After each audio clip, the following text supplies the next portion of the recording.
concept is called force.com site. Okay, so there are a few things that we need to do here. First of all, you need to register a subdomain, okay, on force.com. You'll need to have your own subdomain. If I'm talking about creating a site using Salesforce, then I need a web address. Every website has a web address, right? abcd.com, flipkart.com, amazon.com, right? So they need a particular web address. If I want to display some details, what I need a web address. Okay. So Salesforce is even if you do not have a web address, you can actually register for a subdomain on force.com. Okay. Subdomain will be like yourcompany.force.com. Okay, so you can put your company name here. Your site becomes available here. Your company can be anything, whatever name you want to put. Your preferred name .force.com, right? So first thing that you have to do is you just need to see that if this address is available and then register it. Okay, give me a minute. Let me log in into Salesforce and show it to you how it works. Okay, even before I show you, let's understand the process. So first thing, I will register this. Secondly, I will create a Visualforce page. Okay, and on the Visualforce page, we will control what do we want to display, what data and all that stuff. That's something which needs to be controlled on the Visualforce page. And step 3 will be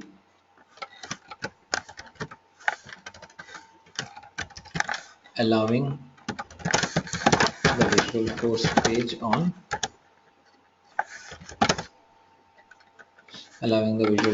on the site. That's the third step that needs to be done. All right. So first is register a subdomain on force.com, then create a Visualforce page, and then allow the Visualforce page on the site. That's it. So we already have a few Visualforce pages. I'll just pick one of them and work with it. First of all, we'll register the site.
So first step, we are gonna register the site.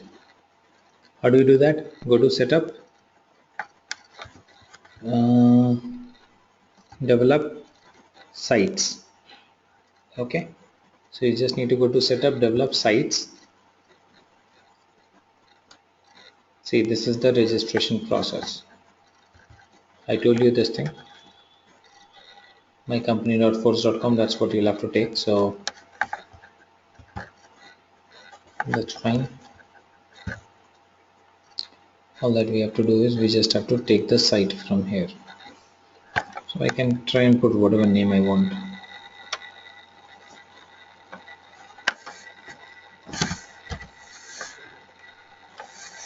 July 2015. Okay, Because there's a developer edition, this is going to be the complete URL, but if you are using an enterprise edition or any other edition, it's going to be just your company name .force.com. You can check availability. If it's available, it's available. All right, so this will become the complete URL of the site. Read and accept the force.com site terms of use, register my force.com domain. So this will create your force.com domain. Now this becomes your domain from here till here. This is your domain. All right. So first of all, I need to registered. So this is the address where your site will be available. So registering, it might take a minute or two. Done. So this is my site. I've registered my site. Now here I can create pages. So this is more like a website, and then you can create your pages. Okay, so this is like a domain and these are the sites. So if you see here mycompany.force.com, and these can be sites on that. So just click on new and create a site or a page basically. So that page has to be a Visualforce page. So let me just pick any of the Visualforce pages that we have done. Um,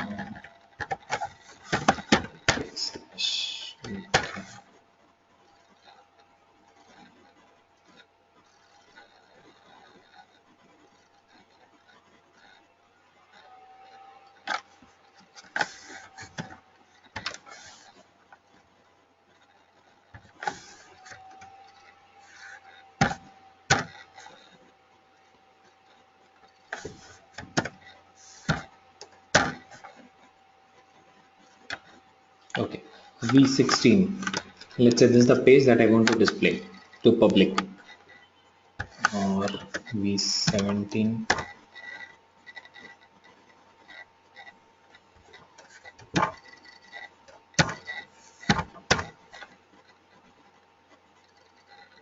So let's say V17 or V18, whichever page I want to display. So for that, I'll just need to go here and click on new. Site label and name can be anything. Accounts, site. Okay. And you'll have to give the complete address of it. So you can call it accounts. So after domain slash and the name of the page. Okay. Active site homepage has to be your Visualforce page. So this is where you just do the lookup and pick the Visualforce page that you want to display.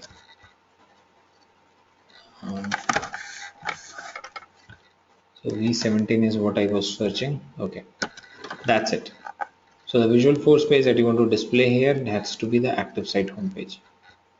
Inactive site homepage is when the site is not active. At that time, what page needs to be displayed. So there is a default template in maintenance page that will be displayed. If you want some custom page to be displayed there, you can change this, but I'm not changing that. And finally, all that you have to do is you just need to make sure that your site is active. Make the site active. Okay, save it. That's it. Now all your customers, people who do not even have the login ID password, or people who do not have access to your Salesforce environment, can see this page. Okay.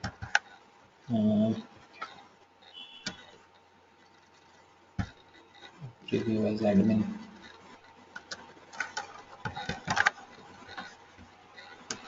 Okay, I'm gonna share now. You guys don't have access to my account, right? Can you just click on this link and see if you are able to see the data? You are an external user for my developer account, right? Can you just click on the link and see if you can see the data and everything?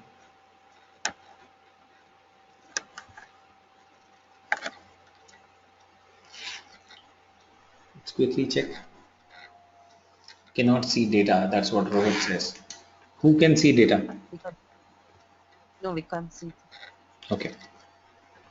So there is a small logic. You can see the page, right? So page has been made public, which means anyone who has the link will be able to see the page. Okay. Oh yeah. Data is still not public. So for to display the data, I'll have to make the data also public. Okay, so there is a small setting that we have to do here. While you have saved the site, you just have to go and say public access settings. Got it? So this is where you control what data should be displayed on that page. Okay, now what data we need to display on that page? Which object? This data comes from which object?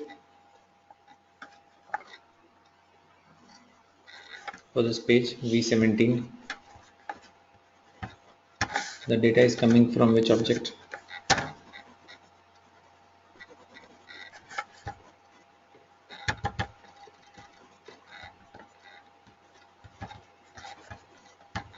Anyone?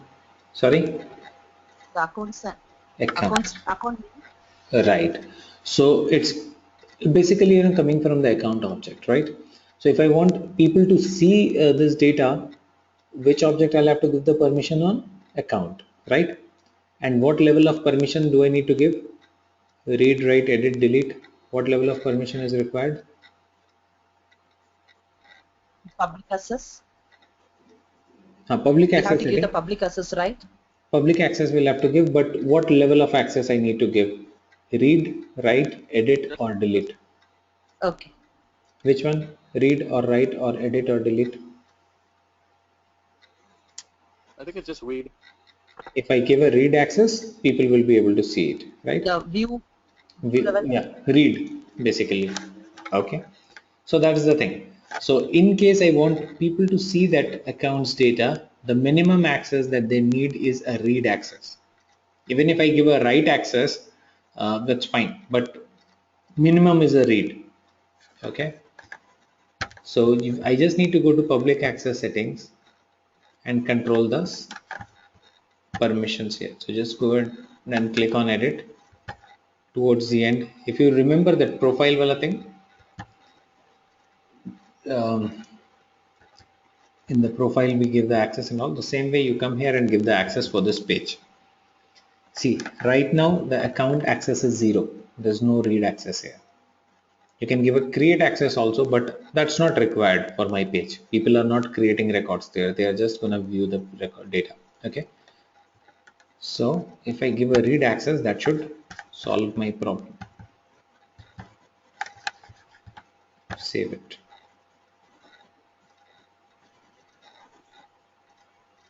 Okay, now just go and refresh your page and see if you can see the data now.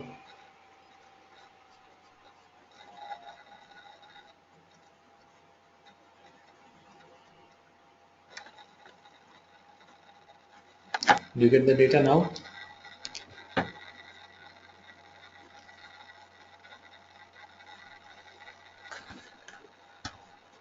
Yes, it we I'm able to see all the data. Now you can see the data. How about others? Anyone else? So we have given the permission now. Now the data has been allowed. So while you're creating a site, you just have to keep this thing in mind, that what data is being displayed on my site or on my Visualforce page. You just have to go to the public access setting and see what you actually want the end user to do. You just want them to see the data, or you want them to create the data for which object, and then you just need to go and give the permission accordingly. That's it. Till the time you don't allow that, they will not see the data. Now for this page, uh, so see, this is, though this is a site, but still it has a default look and feel of the Salesforce, this header and all this stuff. So ideally, while you are creating this kind of a page, you should try and turn off the sidebar and the header.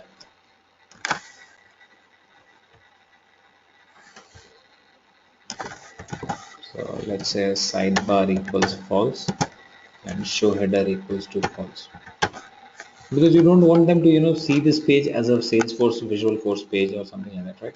You just want them to see it uh, like a normal web page, right? And you can have your own design or maybe company's logo or whatever details you want. Okay, so it should not have that Salesforce look and feel. So now I've updated that.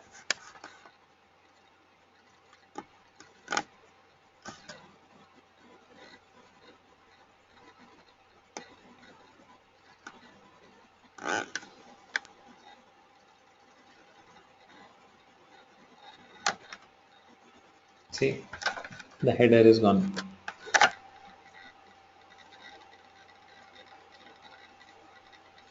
All right.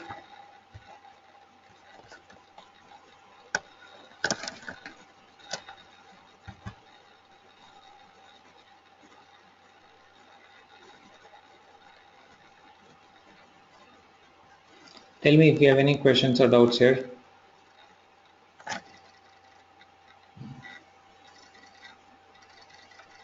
Okay, so that's about force.com site.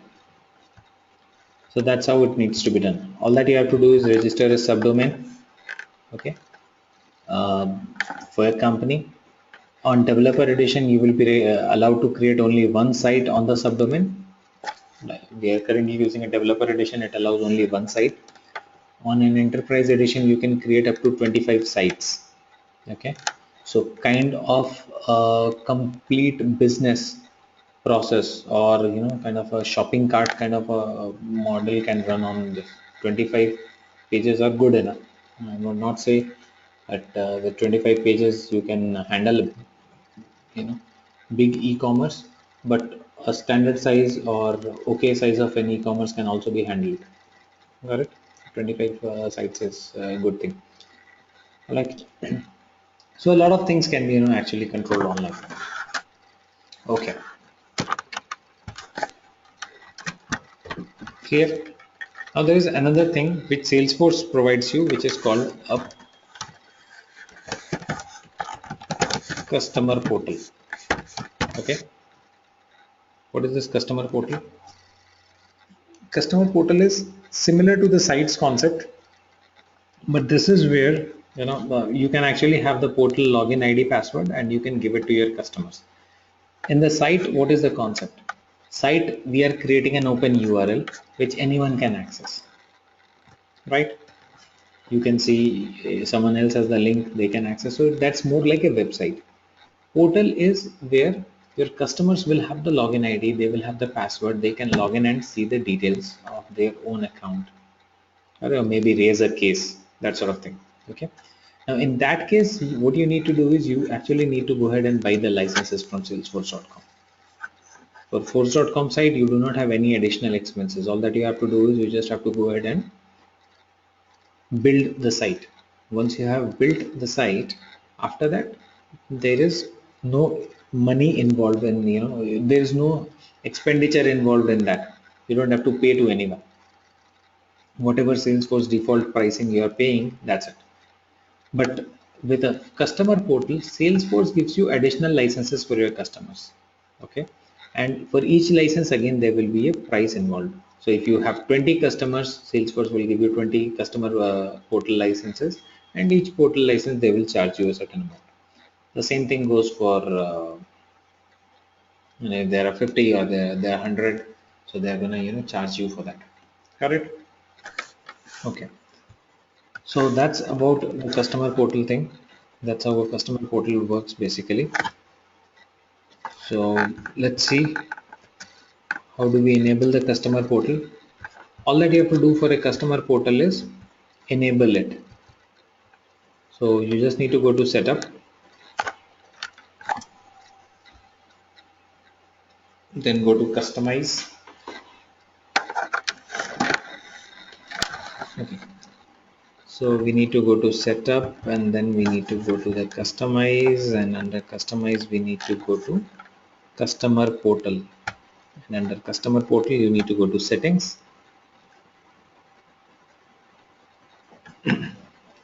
click on edit,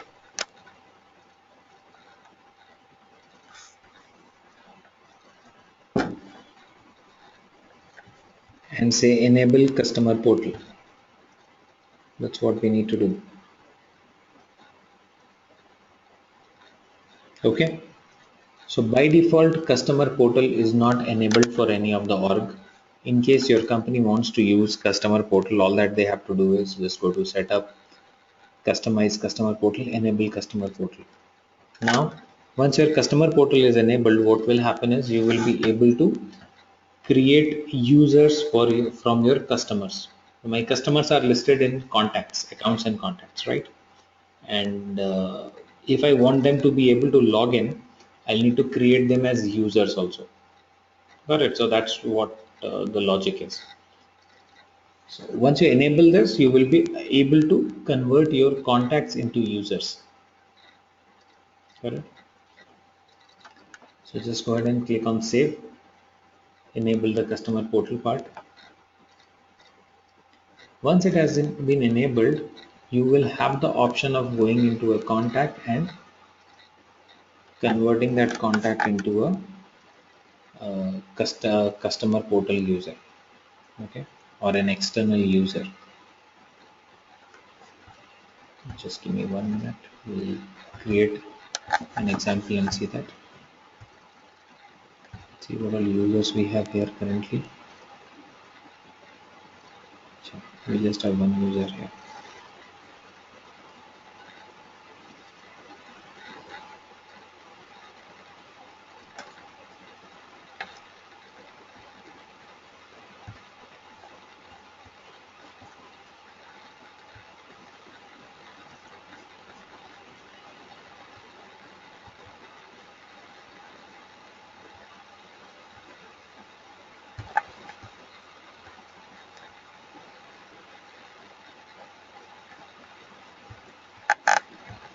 Okay. So once you have enabled the customer portal, you can just go to any of the contacts. Let me go to this gentleman, George Davis. This is the contact. I will change the email ID to my email ID so that I receive the email with the login details.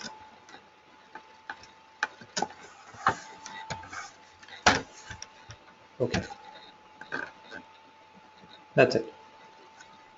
So since you have enabled the customer portal, when you come to a certain contact, you will see the option of manage external user here,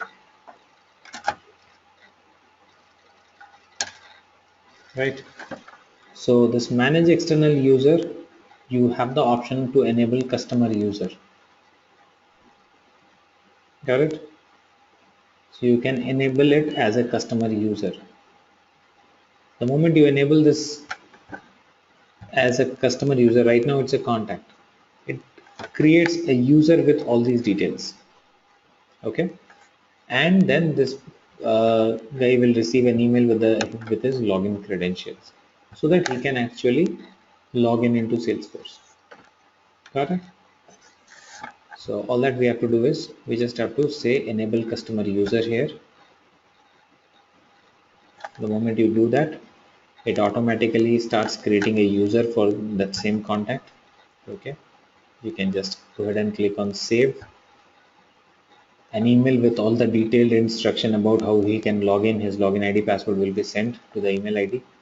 Okay, now Josh Davis, who was just a contact earlier, now is a user also with a customer portal license, obviously not with an admin permission or something.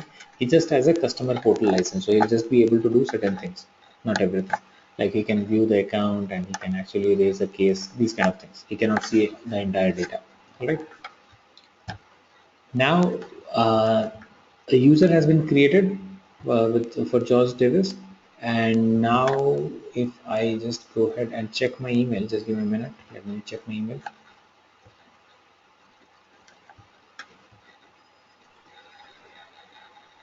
I must have received an email with the login details,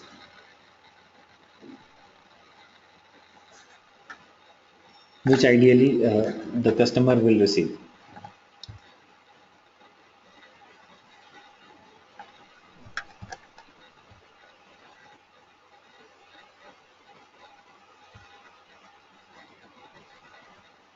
Okay, here it is.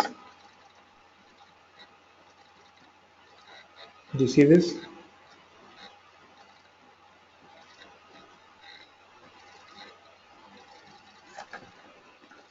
The customer portal login and password information is below. So the customer will receive the login and password information. Okay, now the customer can use this login password information to log in as a customer portal user. All right. So now this man Josh can actually log in. Okay. To log in, he does not need to use salesforce.com. He needs to use a custom URL, which is given in your customer portal. So for customer portal login, the URL is different. Where will we get that URL? We will get it under customize again, under the same portal. Login URL is something that you'll have to give to the customer. Go to customize, then go to the customer portal, go to settings. This is the customer portal. If you click on this, you'll see that there is a login URL available here. So you'll have to take this login URL and you have to give this login URL to the person who needs to log in. So this URL needs to be used for logging in. Let's say I am the customer. I'll use this URL to log in. When I click on this URL, it asks me for the username and password. Username and password has been sent to my email. Username is this.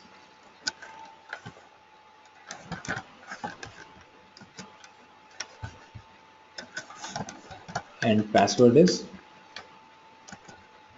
this. So your customer uses this login URL, uses the login ID password received in the email to log in. First time you try to log in, it will ask you to reset the password. Customer portal.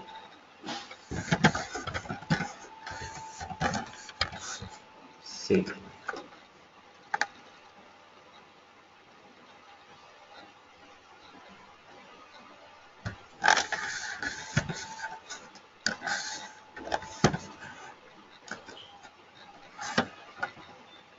Here is the login of the customer portal. So customer logs in into this. He can see the details of the account and he can actually raise cases. Okay, so if the customer wants to create a new case, he can. If he wants to create a new contact, he can.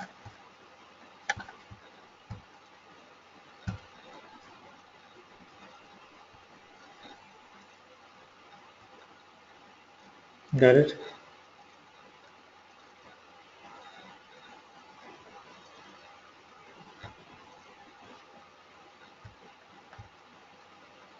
So the customer will be able to basically log in into the cases and everything from here. Got it? So the customer portal is basically, where you pay to Salesforce and you get kind of a ready-made solution, right? But this solution has one, you have to pay to Salesforce every month for every customer. So if you have 200 customers, you'll have to buy 200 licenses and you'll continue to pay Salesforce, right? Force.com site is where if you initially invest a little money and effort, you can build something which will be available to the end users throughout. They can actually continue to use it. So that's the thing. Tell me if there is any question or doubt.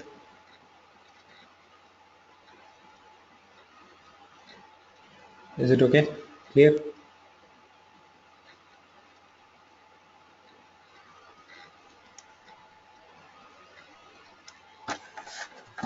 All right. So that's about the customer portal thing. There's one more concept which I'm going to talk about is a web to lead.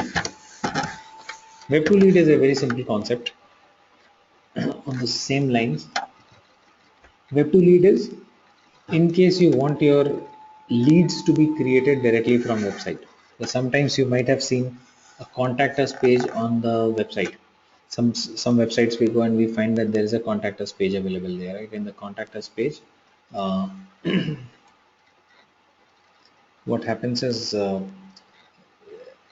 some user can come and enter his name, email, phone, this kind of information, and that contact us page I'm sorry, and that contact us page once you fill in your details, that details goes to the company, and then after maybe a day or two you might receive a call from them that hey, you came to our website, you entered your information, right? So usually what happens is this data actually gets into the backend database of the website. So when you actually build a website, there's a backend database for that website. So usually this data ideally either goes to the backend database, which is maybe on a SQL server or MySQL, or that contact information is sent through an email to a registered email ID, your company's email ID or somewhere, right? But Salesforce allows us to take that information directly to the Salesforce leads table. Okay, and it's very simple. So anyone who comes to my website, fills in his information, that information can be directly routed to the salesforce.com lead table. Okay, how that is done? It's called web to lead. So very simple to do it. All that you have to do is, okay, I think I logged in as this gentleman now.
Okay, so for web to lead, all that you have to do is just go to setup,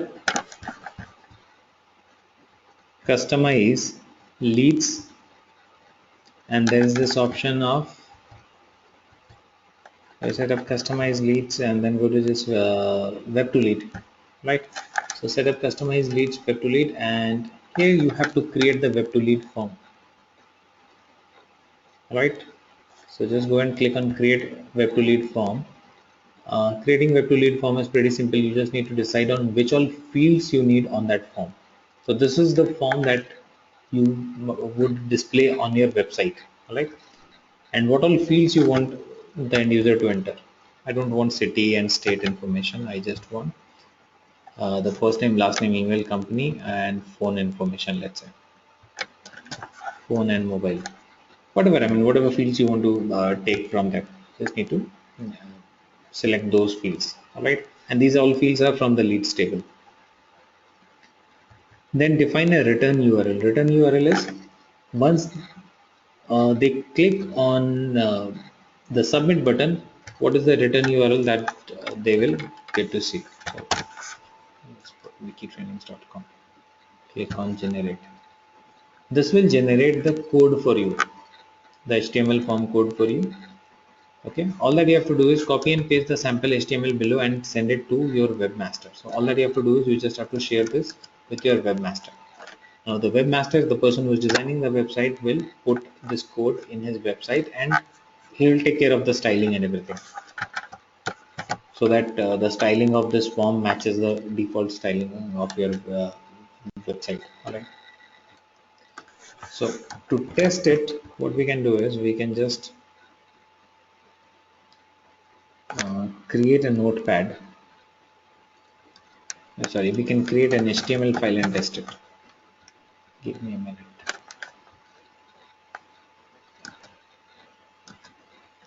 Just for checking it, what we need to do is we just need to go ahead and create a quick HTML file. Yeah.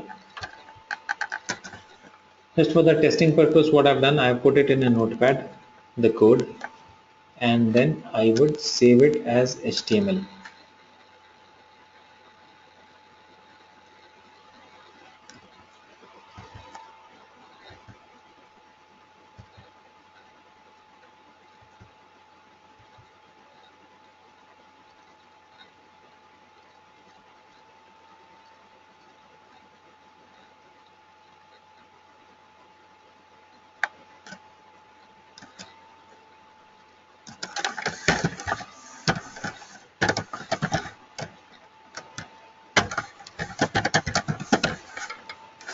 .html.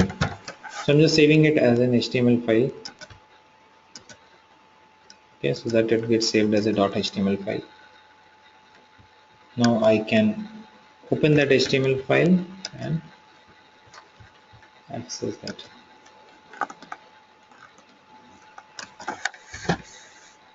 Here is the file.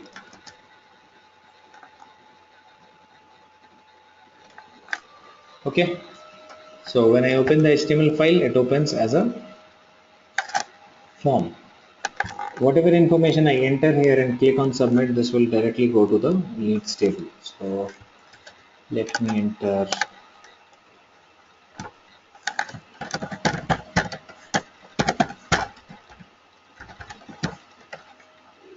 email can be searching at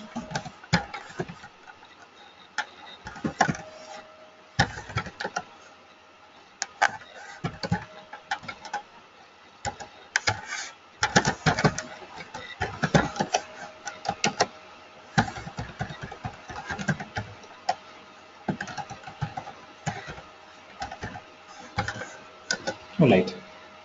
And the moment I click on the submit button, it should return the return URL.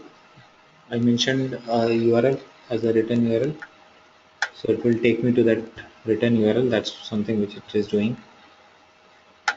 Second thing, it should go back and enter the data into the leads table. So it's returning the return URL that we can see here. That's fine. Let me go to the leads table and see if the lead actually got created or not. Today's leads.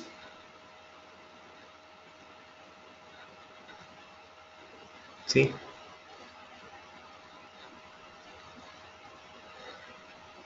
Got it?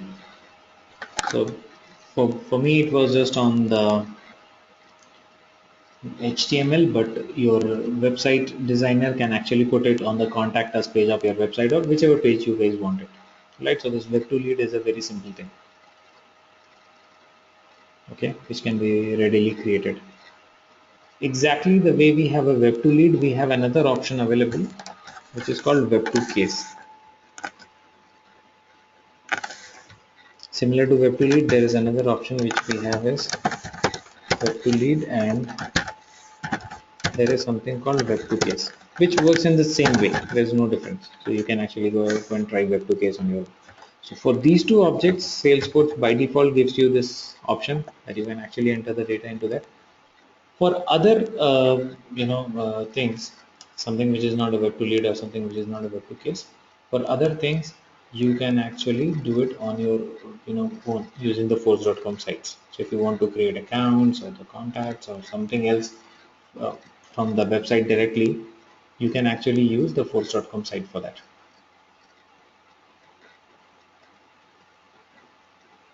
Got it? Any questions, please let me know.